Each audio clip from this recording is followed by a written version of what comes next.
Welcome to my channel সিজাস creation. আশা করি তোমরা সবাই খুব ভালো আছো। তো আবার একটা ব্লগ নিয়ে চলে এলাম তোমাদের সাথে। তো চলো দেখতে থাকো, আজকে ব্লগটা একটু মিনি ব্লগ হবে। তো কি করছি এখন রাত্রিবেলা, তো তোমাদের সাথে সেটাই শেয়ার করবো, তোমরা সাথে দেখো। তো প্রথমেই আমি চিন্তা করলাম যে কি বসানো, কি রান্না করা যায়। তো ভাবলাম এখন একটু সিদ্ধ ভাত করে নিই, মানে ভাতটা এখন করে নিই সিদ্ধ ভাত। আর কিন্তু যেহেতু সকালবেলা সেইভাবে আমার বরের খাওয়া দাওয়াটা হয় না, সেই জন্য চিন্তা করলাম যে না, ফ্রিজের মধ্যে চিংড়ি মাছটা দুদিন ধরে রয়েছে, তো চিংড়ি মাছটাকে একটু পেঁয়াজ দিয়ে কষা কষা করি। আর হলো কি একটা রয়েছে, ও আর ডিমের ঝোল করি। তো এই হলো আমার রাতের মেনু, যে থাকবে ওটা কালকে সকালেও হয়ে যাবে। হ্যাঁ, তো তো চলো চিংড়ি মাছটা বের করে নিই, সাথে দেখো।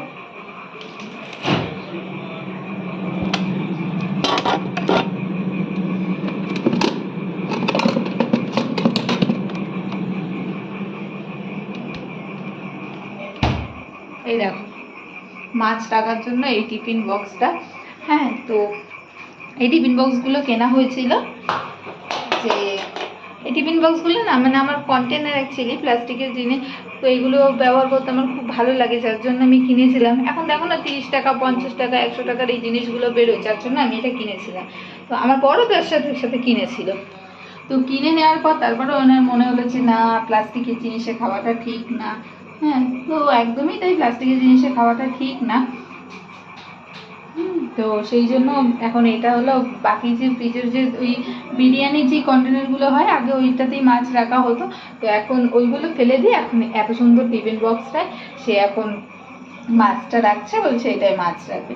তো যেরকম সেটাই মাছ রাখছি। তো চলো চিংড়ি মাছটা দেখি বাজার থেকে আদৌ ছাড়িয়ে এনেছে কিনা, ওইটা সেই করতে হবে। তারপরে হলো ভাতটা বসিয়ে দেবো, ভাতের মধ্যে ডিম সিদ্ধটা দিয়ে দেবো, তাহলে তাড়াতাড়ি হয়ে যাবে। আর প্রচণ্ড গরম পড়েছে আজকে, পারছি না, রান্না না করলেই ভালো হতো, এতটা গরম পড়েছে না। আর আজকে আমাদের সারাদিনে তোমার হলো 11টা নাগাদ কারেন্ট গেছে, লাইনের কি কাজ হচ্ছিল। তো এখন হলো কটা বাজে, সরি 6টা নাগাদ, সন্ধ্যে 6টা নাগাদ আমাদের কারেন্ট এসছে। আমার ছেলের সাথে আমরা সবাই মিলে এত কষ্ট, মানে তাও কি মানে যাই হোক ছেলেটার জন্য তাও ব্যাটারি ফ্যানগুলো যে হয়, ওর ছোটোবেলা থেকে ওগুলো কিনে রাখা হয়েছে, যে কারেন্ট চলে গেলে ওগুলো ইউজ করা যাবে। তো তার জন্য ওগুলো কিনে নিয়েছি, ওগুলো ওর সাথে ওর জন্য হেল্পফুল। তো ও একটু তাও রেহাই পেয়েছে, বাট আমাদের কাছে প্রচণ্ড কষ্ট হয়েছে জানো তো। তো আর বাইরে হাওয়া দিচ্ছিল, যাই হোক কোনো রকমে হয়েছে, জানি না এরকম কতদিন চলবে এই। আর এদের গরমকালেই কারেন্টের কাজটা শুরু হয়। তো চলো অনেক কথা বলে নিলাম, এবার চিংড়ি মাছটা দেখি আর ভাতটাও বসিয়ে দিই, সাথে থাকো। তো চলো তার ঠিক পরে চালটা ধুয়ে নিয়েছি ভালো করে, চালটা ধুয়ে নিয়েছি। আর একটা আলু নিলাম, এটাকে আধে করে ছেলে দিয়ে একটু আলু সিদ্ধ দিয়ে দেবো ওই ভাতের মধ্যে। ও আলু সিদ্ধ দিয়ে ডিম সিদ্ধ দিয়ে ভাতে খাবে। আর আলু সিদ্ধ ডিম সিদ্ধও করবো, মানে মাখা মাখা ভাতটা করবো। আর হলো যেই মেনুগুলো বললাম সেগুলো তো থাকছে, তো তোমরা দেখতে থাকো।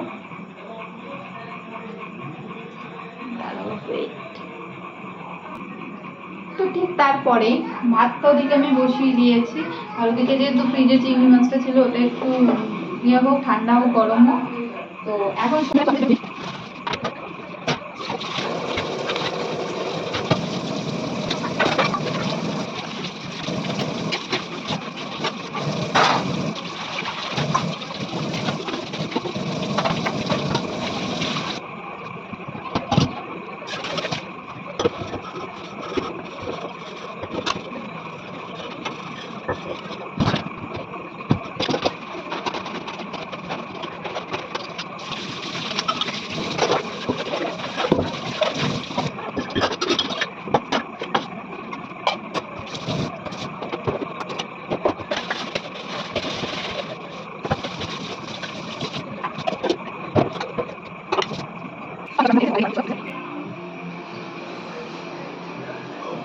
হ্যাঁ, কি করেছে শুভমান গিল? আউট হয়ে গেছে, সত্যি আউট হয়ে গেছে।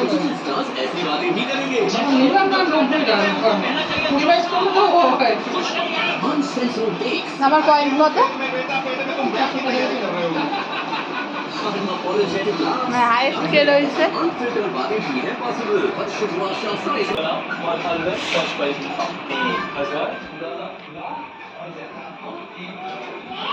তো চলো রান্না করতে করতে একটুখানি খোঁজ খবর নিয়ে এলাম যে কি মানে খেলা দেখছিলাম তো কে কি আউট হয়েছে। তোমাদের প্রত্যেকটা ভিডিওতেই যেহেতু বলি আমি ক্রিকেট খেলা ভালোবাসি দেখতে, তো সেই জন্য তো একটু খোঁজ নিয়ে আসলাম কে কেমন স্কোর করেছে কি আর কি এই ব্যাপার। তো এরপর আমি রান্নায় ফেরত আসি, তারপর আবার তোমাদের সাথে কথা বলবো। তো এরপরে চিংড়ি মাছটা রান্না করি, ওদিকে ডিমটা সিদ্ধ দিয়ে দিয়েছি, ভাতটাও হতে থাকবে সাথে ডিমটাও হতে থাকবে। তো এবার চিংড়ি মাছের জন্য পেঁয়াজটা কাটতে থাকি।